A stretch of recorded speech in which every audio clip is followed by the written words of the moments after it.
My name's Matt, and this is Bigfoot Crossroads.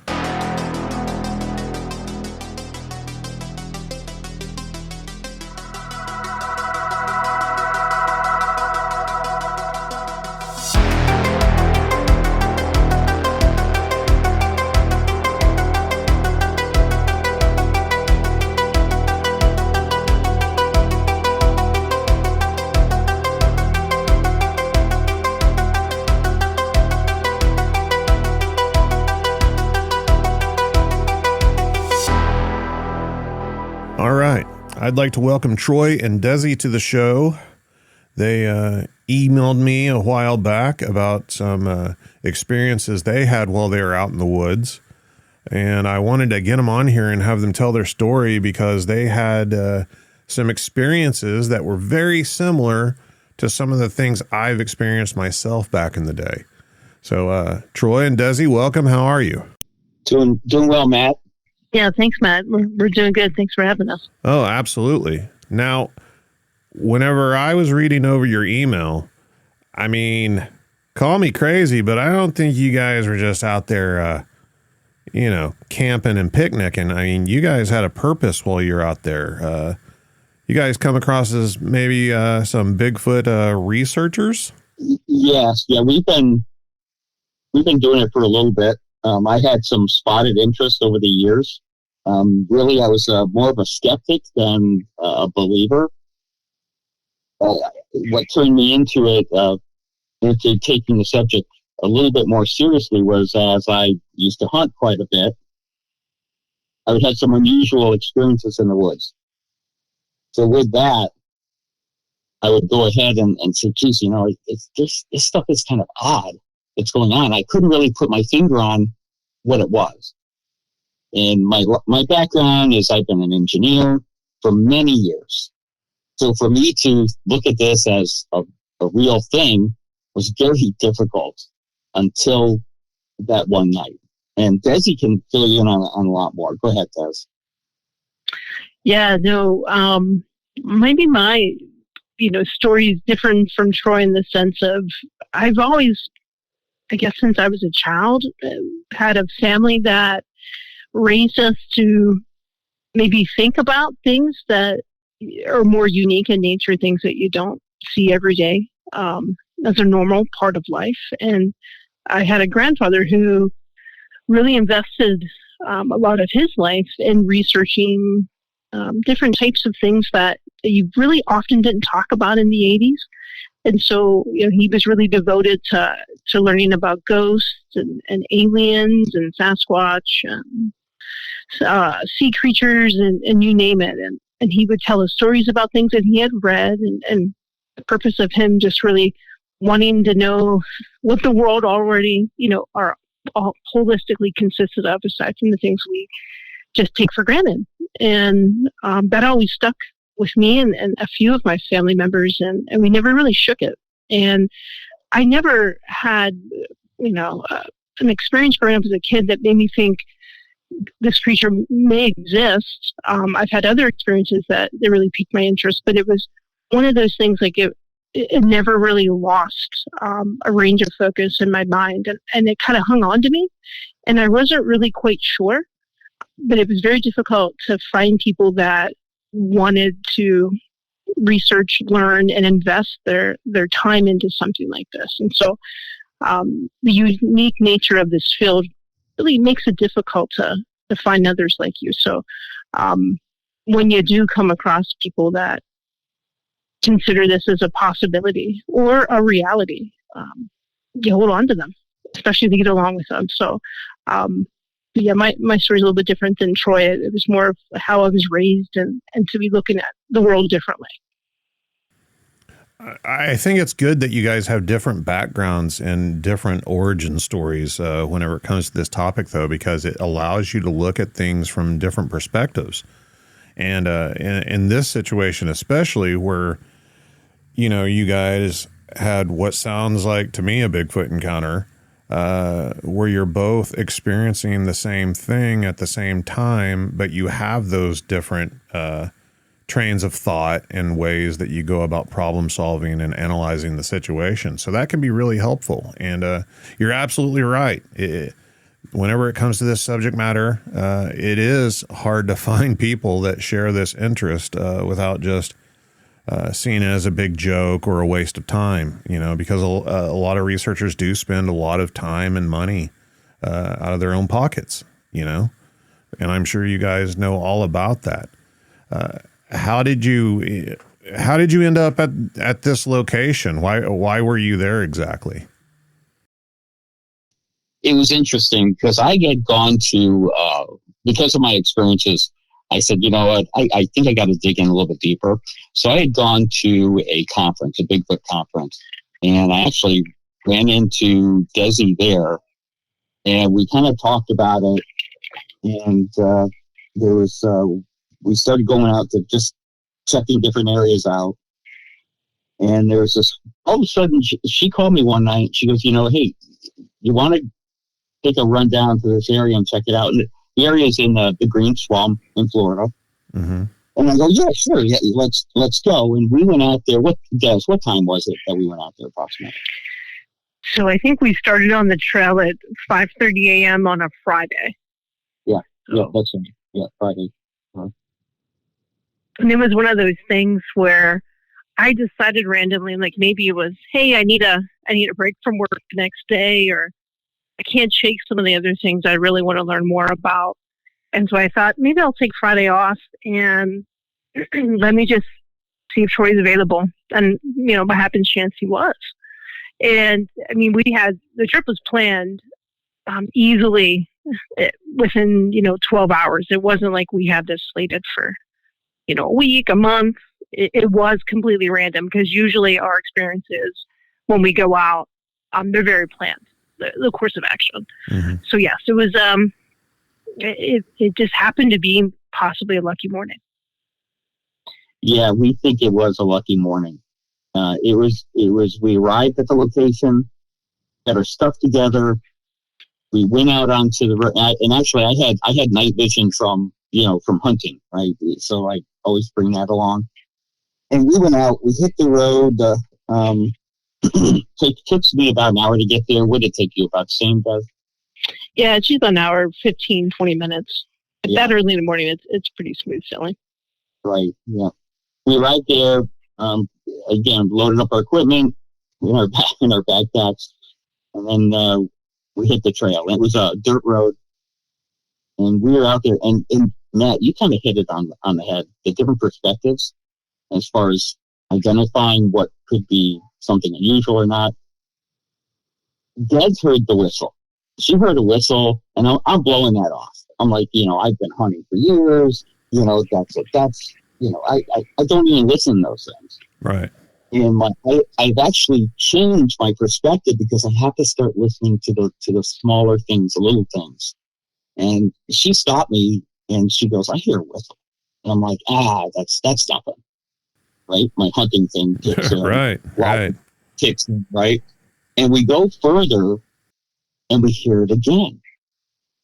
And this time, I hear it nice and clear, and I'm like, "Holy cow, you're right." And it's a single whistle. It's not harmonic. It's not rhythm. It doesn't have a rhythm to it. There's nothing bird related to it. We've heard whippoorwills. We've heard owls out there. A lot of different things. And this was just totally unusual. We went down the road. Do you want to jump in here, Jazz, and kind of tell what your perspective was? Oh, yeah, absolutely. So I agree with you, Troy, what Matt said about having two different perspectives coming into it, two different sets of eyes and ears. They really do, especially that moment, which I think really just kickstarted, our dynamic together with each other and heightened it so much further from that morning on. But they were different, and my thought was I assumed another person was in the woods. So I described it as that would sound like a human whistle to me. And you know how you call a dog in, or you're just goofing around, and it's that short little whistle, like he said, no rhythm, no cadence, It did not sound melodic. It didn't, not any birds I've ever heard out there at that time of day. Very quiet. Yeah. It was still dark. It was still dark. Yeah. Yeah, still dark. I really thought there were other people in the woods. And it was odd because where the whistles had come from is a very dense section of the swamp. I mean, a lot of the swamp is very dense, very thick, difficult to get through. Terrain in the day, never less in the dark. And so you run through that series of, okay, well, our cars were the only ones in the parking lot. Okay, real quick.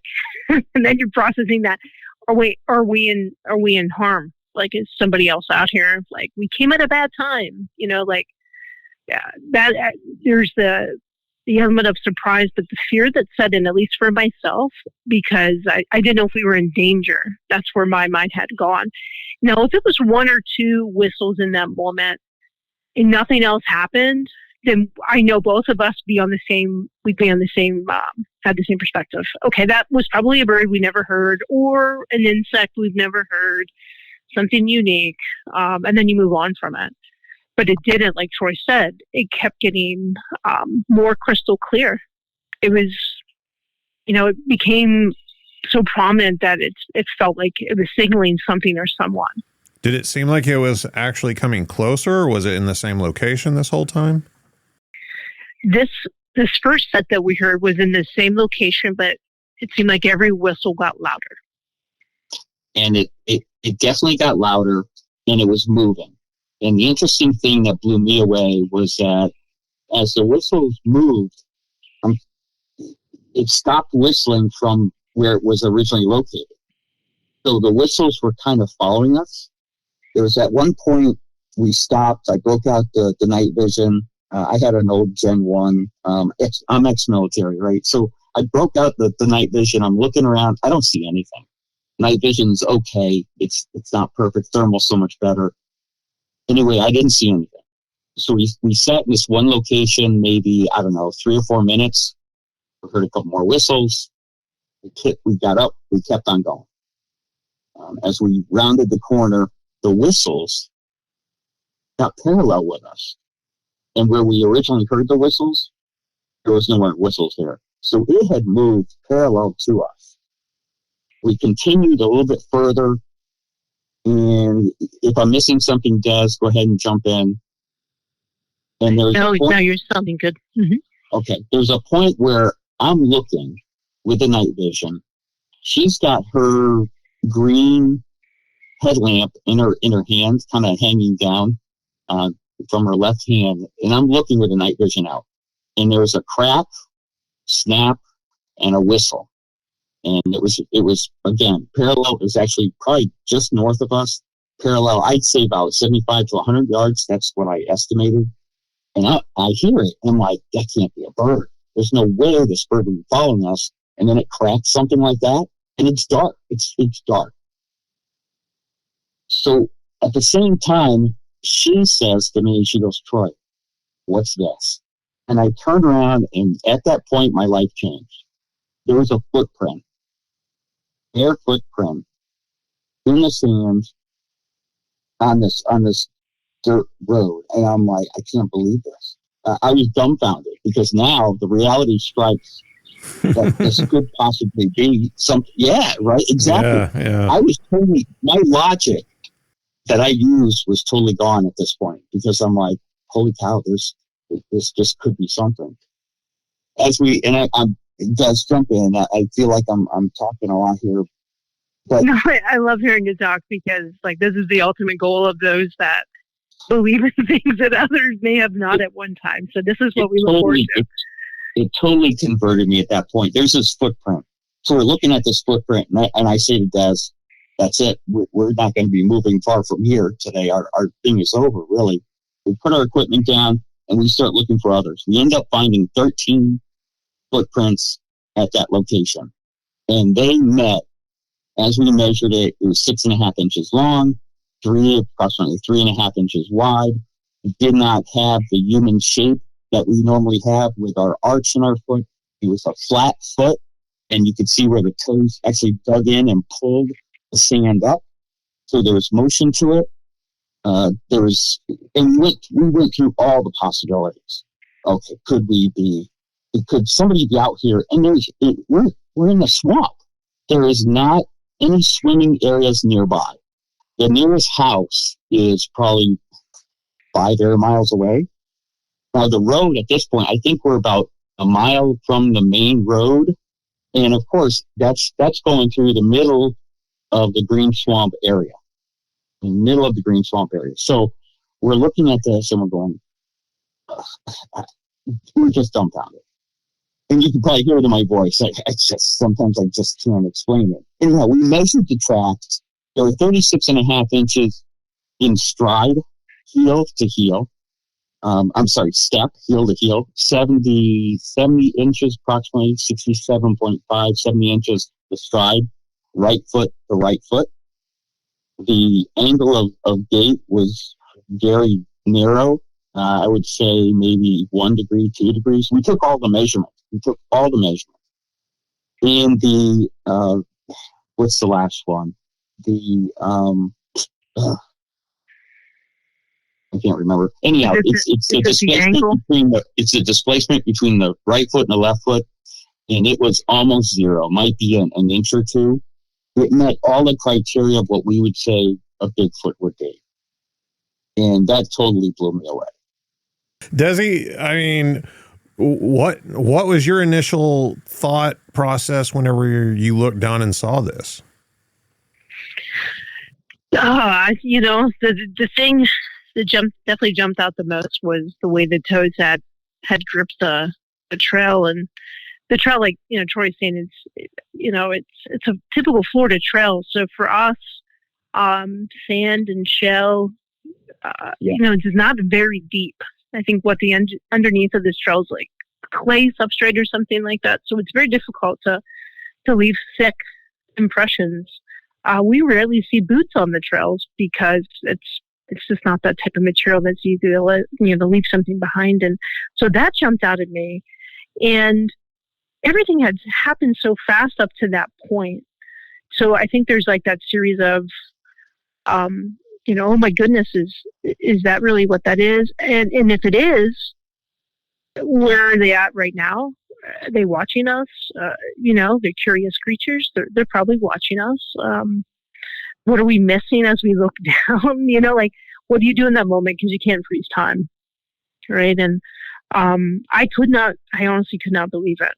I couldn't believe the whistles after we had first heard them. And then when they followed us up the path, I couldn't believe it. It was still, they were paralleling us, but they were in an area that's very difficult to get through. And we didn't hear any motion. We heard nothing breaking, branches or palmettos or sawgrass. And it was just that crack and that the crack snap and the whistle that really struck me. And that's when you spotted the baby. Yeah, that was like the last thing we had heard that had any type of motion to it when we ended up seeing that first footprint. And what was interesting was that, Matt, the whistles continued on. They didn't stop.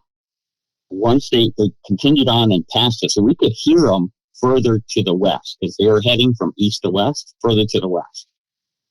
And we left out one part, or shouldn't say left out. The tracks came up, and the track that Desert spotted was the last track. The other ones had turned around and gone back the other way. So what we were thinking was the adult was in the wood line. I don't know what they were doing in the wood line, whether they were hunting or just moving through it. And the juveniles, the tracks that we spotted, were on the road goofing around or playing or whatever they were doing. But once the whistle started, they turned around and went the other way. And that's why when we went further west, we found more tracks. We ended up finding, I think, a total of 19 tracks total. Tracks coming east and then tracks going west. And the whistle continued west. So we believe that this was after hunting heat season. We believe the juveniles were coming east towards the adults. Adults saw us come in. We made contact with them. They were whistling. And then they turned around and went the other way. And the adults went by us and met up with the juveniles at some point. it was just, the whole thing was just mind-boggling at that point. It was very difficult to process. I was going to ask, were all the tracks that you found from the same individual? Yeah, so they were two different sets of tracks, and they were identical in length and width in both of the first set and the second set. Now, we did come across what we believe, we're not sure. It looked like there was some knuckle tracks. And originally I thought, when I heard knuckle tracks, and this, we only saw maybe two of them, and I thought knuckle tracks when a neighbor or would run on their knuckles, I thought it was the actual knuckles. But it's actually the fingers, right? The first joint of the fingers hit the ground. Yeah. And there's actually what we saw was that, and we saw the tip of the thumb, where the thumb would go on the side.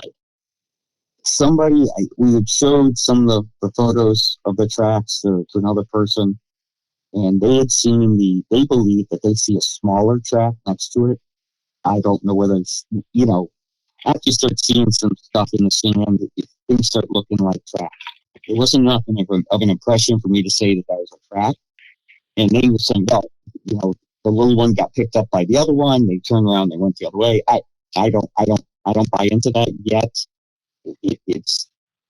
There's too much to believe that happened, but who knows? Who knows? But I can definitely tell you, those tracks were there. They were heading east, and they went back west.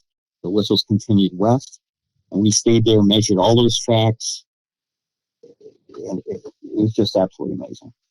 I was just going to say, what makes that whole scenario of heading towards us and then turning back around even more compelling is there was a moment of transition on that trail. So we saw shuffling marks. So the pair heading towards you, and then there was a shuffle where they transitioned and went the opposite direction. So it wasn't just like they stopped, turned around, went. There was motion that was presented as well within that whole area. And that, to me, that made it extra special.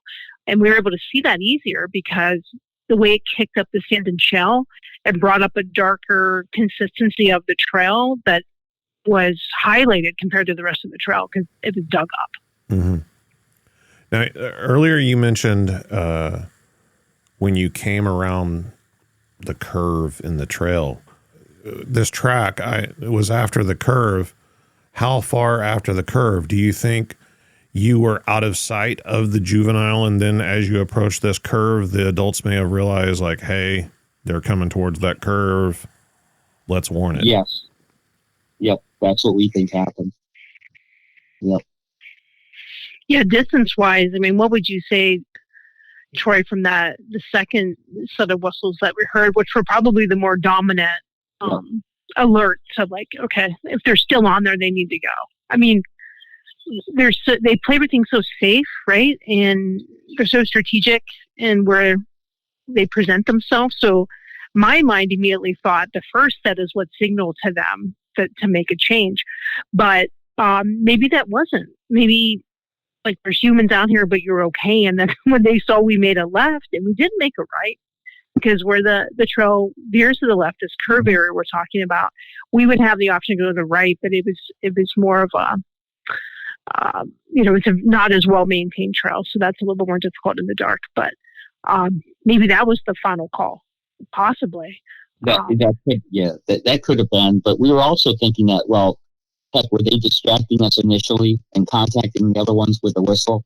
Because it stopped us. We stopped twice on that road. We stopped once because we heard the whistle, we discussed it, and then we went up further. Then we heard it prominent, and then we stopped for 3 or 4 minutes as they came up and paralleled us, and then we continued on, and they continued paralleling us.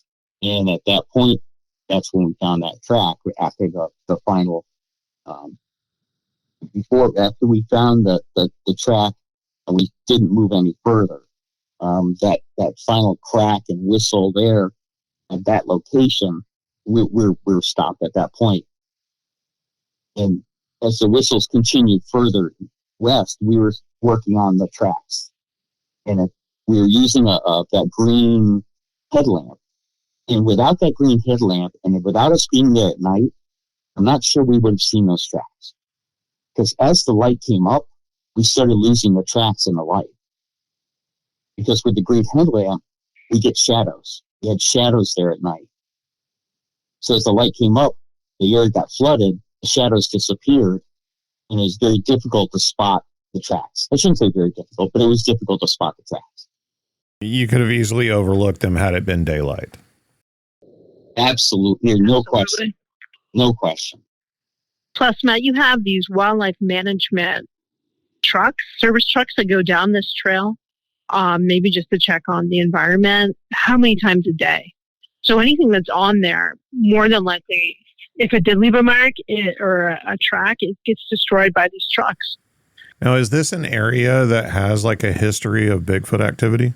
Yeah, so the green swamp itself, there's like 110,000 acres of swamp.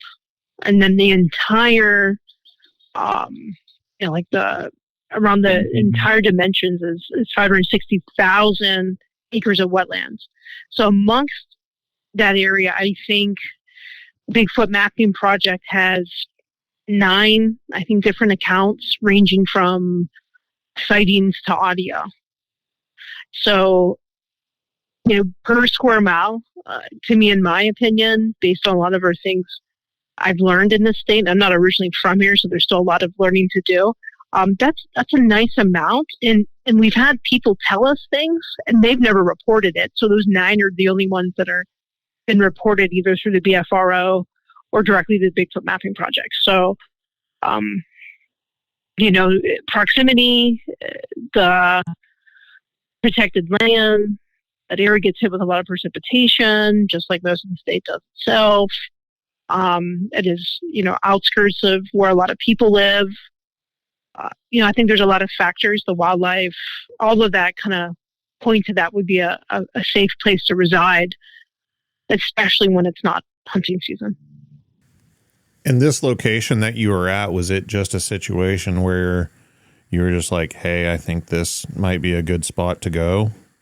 That's a really good question too. So there's like 1, 2, 3, 4. It's like easy 4 or 5 different trails that go through the Green Swamp, and one's a state park, has several trails over there. But this one was one I always favored. So when I had started going out and hiking, you can get to this trail through an entry it's like the main entry point in a city in Pasco County. And that's where a lot of people go. It's the main site. There's pavilions up there, picnic tables. A lot of people go up there and just start to hike that way. Where we catch up with this is on the back end of it, where not many people go.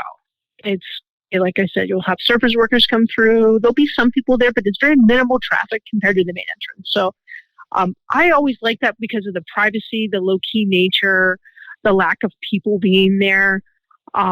It presents a lot of opportunity for wildlife to thrive, honestly. There is a pond there. It seems to be the largest pond in the Green Swamp that would probably naturally bring in a lot of things, just in general. So I always just had that as one of my most promising spots with research that I was doing and recommendation I've heard from other Bigfooters of a place to go. And I think leading up to that moment, for me and then us as a team, it really solidified to us that this was a place to be. Not knowing that's what we were walking into that morning, but that's why you do it. You're walking into it hoping something like that happens. Right. The Green Swamp historically, well known in the Bigfoot world as a prime habitat location. Lots of stories come from the Green Swamp. I remember whenever I first started getting involved, I used to hear people talk about the Green Swamp all the time. There's a couple older prolific researchers, from the area that the Green Swamp was kind of their stomping grounds. And, I wanted to talk about for a second, you mentioned the Bigfoot Mapping Project, which is a great resource for researchers especially. But I just had a conversation this past week with somebody on Facebook that was looking for information about Bigfoot sighting locations in eastern Texas. And I was kind of taken back because I was just like, well, this was a researcher. And I was like, well, yeah, there's tons of information about Eastern Texas. I mean, there's a lot of researchers. There's a long, long history of sightings. I didn't, why are you asking? And they were just talking about how, well, there's not really that much out there. And so like I went to the BFRO real fast, and there's like, I don't know, over 250 sightings from Texas recorded on the BFRO. And then the Bigfoot Mapping Project has a bunch and everything. And I just got into this conversation with them about, well, as a researcher, you can't completely depend on sighting reports. They're a nice resource, but you kind of have to do the legwork. You got to put boots on the ground and get out there and investigate areas on your own and kind of figure out where to go, which sounds like is exactly what you're doing. But as far as the numbers and the concentration that you were talking about, being good numbers in that area of the Green Swamp, I agree 100%. People don't really stop to think, most of the time the people that have Bigfoot sightings are skeptics. It's not the researchers. We're the tiny minority of sightings. It's people that, see one crossing a road or encounter one while they're out camping or hunting. And then they have their world rocked. Everything changed in an instant.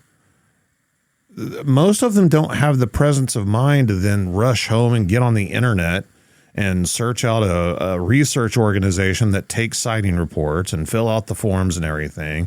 And then if they do that, then it still has to go through the whole process, and it may or may not ever get published on the internet. I would say we would be lucky to maybe get even 10% of the actual sightings documented and found on the internet. And that may be a very generous number. What are your guys' thoughts on that? I totally agree. To me, yeah, I do. You hit the nail on the head. Hit the nail on the head. And I didn't mean to interrupt you, Troy. No, you're good. There was we went to a conference. Me and my wife went to a conference just recently, a couple weekends ago, and Jeff Meldrum was there, and he was talking about formula he uses, and part of the formula to determine like populations. And part of the formula is he uses a number of Bigfoot sightings, BFRO, mapping project, things like that. And we were standing around talking about the footprints that me and Des had found, a sighting from another gentleman. I know somebody else that finds some footprints. And this is all, and they've never been reported. And here we are, 3 or 4 people sitting there with sightings, footprints, things like that, and they've never been reported. So he came up with a number, and let's figure 10%, like you said, that was approximately, 78, I think it was. Des, is that right, in Florida? That's right, 78. That's what he came up with. Well, we got to multiply that. We got to multiply that by 9 or 10 at least. So you're looking at a lot more population here than what's suspected out there. Yeah, and Meldrum's the data points he used, they all make good sense, right? He's an intelligent man. Absolutely. Like, just brings so much to the field, and I feel like we're going to be really, really behind on having scientists that support or contribute or even listen to what you have to say after he moves on to anything else or moves on to another life per se. But what he used, it all makes good sense. He used precipitation, he used forest cover, wildlife, black bear population, the sightings, and I might be missing one or two. Like there's all, there's a proximity to the closest city or cities. It all makes really good sense. But yeah, that lack of reporting, and for one of 1,000 different reasons that you mentioned, Matt, the fear, the uncertainty, nobody wants to be ridiculed. It's the truth, and for us that have these opportunities to get out there is sometimes is often, and unfortunately sometimes infrequently we can't get out there. You're looking for all the things that set those experiences apart from your typical hike in the woods. And that is from, experiencing that area, getting so comfortable with it, getting comfortable with the wildlife, getting comfortable for the things that you hear when you can't see them. That's all part of that journey. But then, researching things and reading and listening and finding people to share these experiences with that you trust and value. And that is tough. That's a tough part of it. But every little piece that you give to others and what you get in return just continues to help you learn and grow and build this knowledge base of this field that is just so uniquely amazing and addicting, super addicting. Very, very addicting. Sometimes I wish I never saw the tracks, because ever since then, there hasn't been, I'd say, a waking moment where I haven't been thinking about Bigfoot, researching Bigfoot, thinking about the experiences that we've had after that, because we continue our research in that area and expanded it out further and further. We're pursuing, actually, currently, I came across some whistles and then that were very similar to what we had heard before. And I can't nail it down to a bird. I've given Des the recordings. She can't nail it down to a bird. She was out there with us. We went out there the other day, and we heard the whistles again. And the interesting part about these whistles is that it's in another area very close, and they keep on moving away. So, for example, I encountered them at one location south of a pond, and they moved further south. I keep on going out there looking for tracks, hear more whistles, and I actually heard 2 soft knocks in that area. What I mean by soft knock is that it's a knock, but it's very soft, and it's kind of unusual, because normally you think you get a nice crisp knock, but it seems like, I'm using my imagination here, I believe, and I have to be so careful because I don't want to get sucked down that hole, because it's easy to do. But logically, I felt like the soft knock and the whistles, they're communicating with each other. And I think by me entering their area, they keep on getting pushed further south and south. And then it stopped. I hadn't heard whistles for, what was it, Des, 3 or 4 months, I bet? Yeah, easily. Yep. And then we got to the south side of a swamp. We were kind of stuck at this swamp for a good length of time, thinking that they're in there somewhere. We got through the swamp to the other side, and all of a sudden we start hearing the whistles again. And it's the same style, very short, crisp whistle in multiple locations. And for that just to happen and then stop, to me, that's not a bird. I wouldn't know of any animal, a bird like that would just kind of have whistles. All of a sudden, 3 or 4 different birds start whistling together, and it's a single whistle, no harmonics, no rhythm to it, and then they stop. And that's the bizarre thing. Maybe it is something. Maybe it's a bird that we just don't know. Is it just a single tone?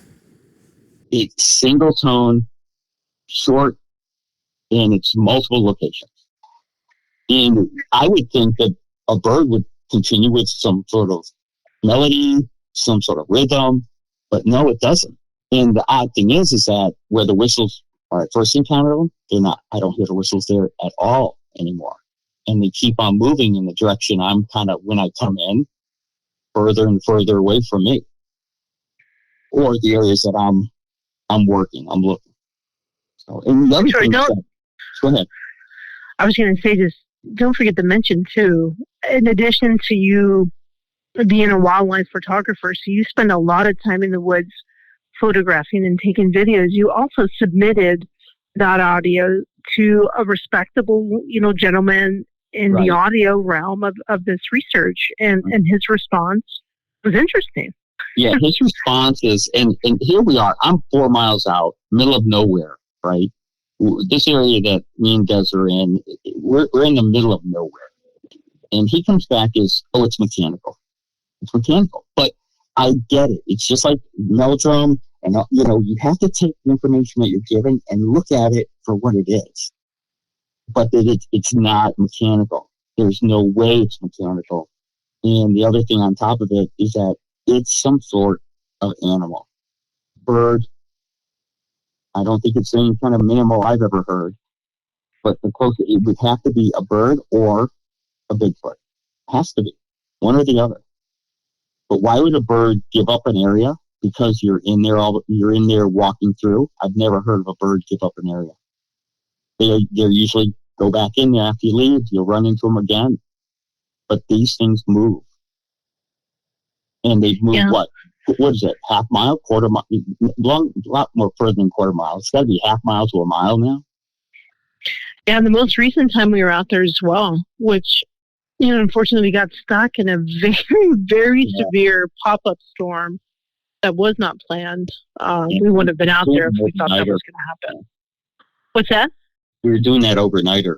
Yeah. Yeah, we attempted to do another overnighter. We got washed out, but that night was the first night that I heard them in person. Had only heard them based on his recordings. And they did. If it is a bird, birds fly fast. We get that. So from one point to the next, that could happen. But it was just so unique of how quick it happened in several different locations in this area. As he's explaining that we're possibly pushing this creature, bird or bird family further that direction. But they were spot on to what he recorded that I had never heard live before. Yeah, and I was getting concerned that she wasn't believing me at some point because she'd go out there with me and there wouldn't be a sound anymore. The whistles weren't there, and once we broke through the swamp back to the other side, the whistles were there. So I was very happy that she got to hear them. I was just gonna say, Troy, I got your back, man. I mean. There's a lot of people talk about whistling. It's something that I've specifically encountered numerous times. And there's certain things that are attributed to these creatures where I require very specific situations before I'll entertain the thought that it might actually be related to them. For instance, tree bows. I don't pay attention to tree bows unless they're pinned to the ground by something and it was placed there specifically and I can't figure out an answer and there's no possible way that the tree grew that way or anything like that, which a lot of trees do grow that way. There's a lot of things that can cause tree bows. But another thing is the whistling. And I won't entertain whistles unless they are a single tone whistle. Like a person would whistle. There's only so many birds that live in that area where you guys are at, where you guys are going. Mm-hmm. And of that list of birds, there's only so many birds that are going to vocalize at nighttime. Birds typically don't do that because then they tell predators where they're at. So most birds roost down for the night. They don't make any noise. There are a few exceptions to that rule, but the amount of birds that will be vocal at nighttime goes down significantly. And then it's just a matter of, going and listening to those bird calls. And if you can't find the solution, then that whistle has to be at least a possibility that it's not a bird, which means, okay, well, what else can whistle? A human? Or, as we suspect, Bigfoot. And I can tell you right now, the situation that I've been in where I was paralleled by something that was doing a single tone whistle repeatedly within 30 yards of my position, 40 yards of my position. It wasn't nighttime yet. It was dusk. It was getting very dark, but there was still daylight left. And I could not see what it was. And it definitely was not a bird. It definitely was not a person. I would have seen either one of those at some point. The bird would have had to fly between the trees and I would have caught it flying. A person would have had to walk between the trees. I couldn't see anything. And there wasn't anything over there but woods. that's just a personal experience I've had with the single tone whistle up close. And then there's been other times whenever I've heard recordings of them. I've been with other people and we've heard them. So yeah, I would say that, you know, based on the behavior, this is something I tell a lot of people, it's not just a whistle. It's the whistle with the movement, the location, the limb cracking, the finding of the tracks, all of that together paints a picture. And that's what we're looking at here. Not just, is this a bird? Absolutely. Matt, I totally agree with you. And we took, what was it, over a month, 30, 40, 45 days, trying to debunk all of this, the footprints. I mean, we've researched shoes that had the toes on them. Yeah, vibrant shoes. And they all have a tread to them. Mm-hmm. You know, and these things were flat. It was a flat foot, and there was no tread, and you could see where the toes had actually worked and dug in. So that was eliminated. And we went through a lot of different scenarios.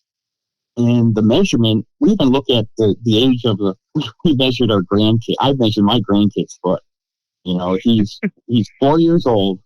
His foot is 6 inches long, right? And now we're thinking, okay, so there's a toddler out there running around? There's no way there's a toddler out there running around. Yeah, that has a 3-foot step. Yeah. No way. I mean, if I took a big step, it would be 3 feet. You know? That's exactly. And I've got a size 13. So, yeah, I think that's one of the more impressive things about it is actually, the size of the foot in comparison to the stride. Because in my opinion, that rules out a human at that point. That's exactly what we thought too. Yeah, all of those things wrapped into one. I mean, that entire experience from start to finish, and then the period of time afterwards that you're regrouping and determining, did this legit happen? Like, that entire thing is that, aside from seeing one, that's, in my opinion, that's probably as good as it gets where we were at that time. And it was beautiful and scary and just everything in between those two words. And when we do say we researched and we try to disprove it, I mean, we were reading articles about chimpanzees that were loose. We were looking how close Silver Springs was to that area, that they make their way south. Right. Could that have happened? Everything you could think of, because we owe it to everyone before us. We owe it to everyone after us. We owe it to you, Matt, all the hardworking podcasters and people that dedicate their lives to something that we don't ever really know in this lifetime we may come across. But we owe it to them to not put something out there that we're not quite sure may be what we're hoping it will be. It's not how you work, right? If you care about this as much as the three of us do, you do due diligence, because it's the best thing, the most respectful thing to do in this community, because we want to support this research as positively as we can. We don't want to go backwards. We don't want to start all this over again. It just doesn't make any sense. And your comments about the tree bows and structures and things, like, we're on the same page with you. I mean, we live in Florida, and it's hurricane season half the damn year here. Trees are blown over all the time. Things are doing really weird things, and you can't say that stuff's legit something else if you didn't see something do it, or you can't figure out a reason of why that happened that's natural. Right. And on top of that, I would need, personally, if I find some sort of tree structure, it better be very big, very heavy, and it better have footprints underneath it. Without that, I'm going to have a real hard time, because there's so many times a tree will come down, or a couple trees will intersect some way.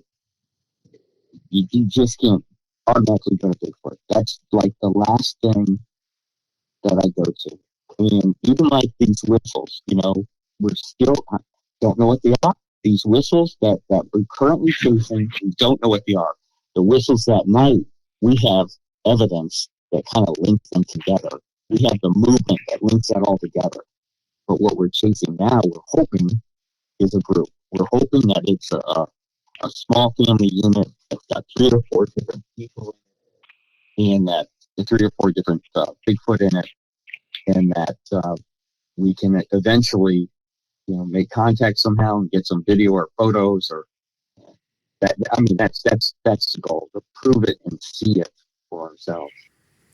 So now that you've had this experience and you've found these tracks and you've heard these things and you've, I think correctly reached the decision that, yeah, this was a Bigfoot. It probably was.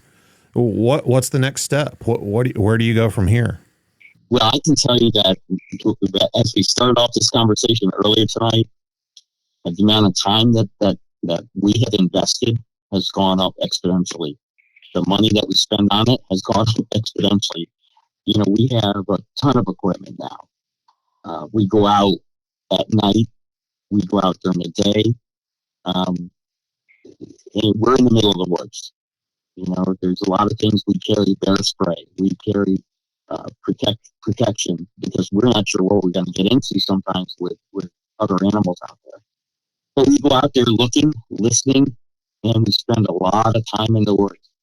When we get into an area, and we're spending a lot of time in this one area, because of we've got some other things that they're leading us, such as the whistle. So we're chasing that down, and hopefully we'll come to a conclusion on the whistle sometime soon. We've been at that part for a very long time. So we're continuing to look. We're continuing to investigate and research and just build our own knowledge. I think is it Macaulay? Is it Macaulay that we use for the sounds? There's a database. I think it's Merlin. Is that? Did you say that? Yeah, that's an app that we also use. Yeah. And the app can't pick up. There's not enough whistles or tones or rhythms. It doesn't do anything, And normally that's a very good app. The Merlin app to identify birds. I don't know if you use that map, but typically you out there turn that app on, any bird in the area that's whistling or tweeting or whatever, it'll tell you what it is. And it just won't tell me because there's not enough information because it's just a single whistle. And there's no harmonics, no rhythm, no melody to it. But yeah, so that's what we're doing. We're chasing it down. When we get reports from other people that they've had a sighting, I like to talk to them and gather as much information that I can. So in the future, if we have an experience, at least we have that information that'll go along with it. As far as another encounter on what happened with these people. One guy I had spoken to, he was out hunting, and he actually was going through some big palmettos, came into an opening, and he had told me that this thing went off.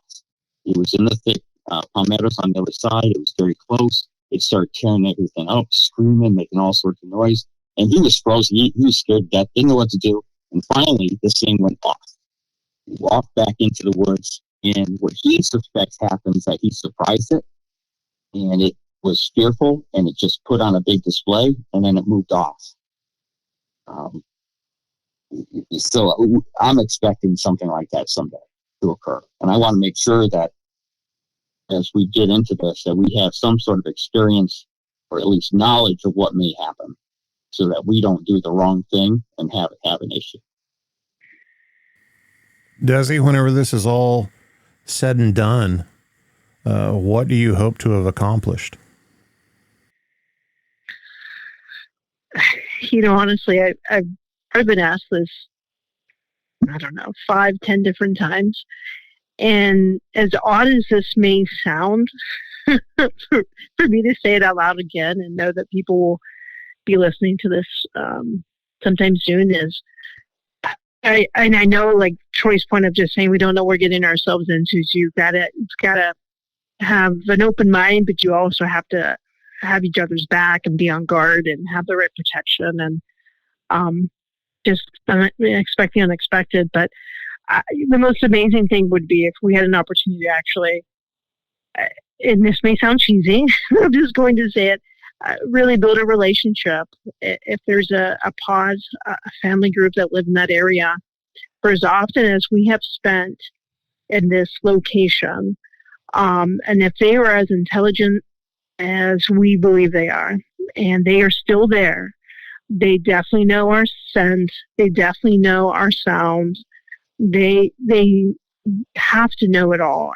And we have never once done anything that would have been remotely aggressive to any animal that we've come across. And we've come across a lot of animals that could have been very, very dangerous to both of our livelihood or both of our well-being. And, we just chose the smarter route of what we do in those moments. But to build a relationship and to, whatever that really means, if it's we're leaving things behind, if we leave any food, we're smart about it. We're leaving food that's good for every type of animal out there. We're not leaving wrappers. We're not leaving garbage in the woods. We're leaving, holistic food that we know that they can eat and it would be taken care of. And, if this is true and they've been here way longer than all of us have, this land was theirs first, and it's and maybe their land at the end as well. I don't know. So, I've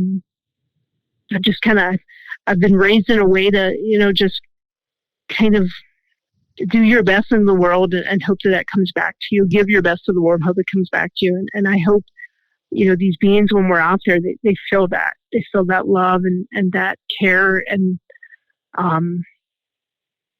compassion that I have for something that at one point possibly dominated what we took from them. And that's really my perspective. And I know it's probably uniquely different than most people that you'll talk to. But that's just speaking from the heart. Hey, Des, I've been leaving Twinkies when you haven't been looking. No, we can't have diabetic Bigfoot. No. Yeah, I heard. I just want an experience, a visual experience where I can see them. That's what I'm after. That's for me. That's the big thing now because of everything we've experienced so far. All the circumstances, the footprints, the whistles, all of that kind of come together. I'm looking for that visual confirmation. That's what I'm looking for. And Matt, I'm okay without having a visual, just so you know. I think your answers sum up perfectly how this whole conversation started about the different perspectives. Yeah. Both of you are very much individuals with, unique mindsets, but you bring different tools to the table, and you guys have found a common ground and a way to work together with this, singular passion that both of you share. And I think that's a big factor to all of this, a big key whenever it comes to studying these things and being a researcher, and proof that regardless, Bigfooters can get along, damn it. We really can. I hope so. I would really like that. Well, I appreciate you guys coming on and sharing your story and what's going on with you guys. And I would like to continue the conversation again sometime, if that's okay with you. You guys, in my opinion, are on the right track. No pun intended. I believe the three of us are definitely on the same page. And I not only want to stay in the loop, but, I want to offer this show as a platform for you guys to share your evidence as you come across it in the future. Yeah, that's terrific, Matt. You have an awesome show. I really enjoy it. Great interviewer. I love the way you work with all the interviewees. Absolutely. I appreciate it. Thank you, Matt. And if it's okay, we'll send you. I'll send you some pictures of the things we're talking about to help paint a bigger picture for you and the story we discussed tonight, or the experience we discussed tonight. Yeah, for sure. I'd like to post them, on the YouTube channel with the show and let everybody see exactly what we're talking about. You guys got some great stuff, and I really do appreciate you coming on here and sharing. Thank you so much. Thank you. And if you've had your own Bigfoot encounter or an encounter with anything you can't explain, send me an email at bigfootcrossroads@gmail.com. Check out the website, bigfootcrossroads.com. You can find links to the social media contact form and everything you need all in one place. And until next time, remember, there's something in the woods.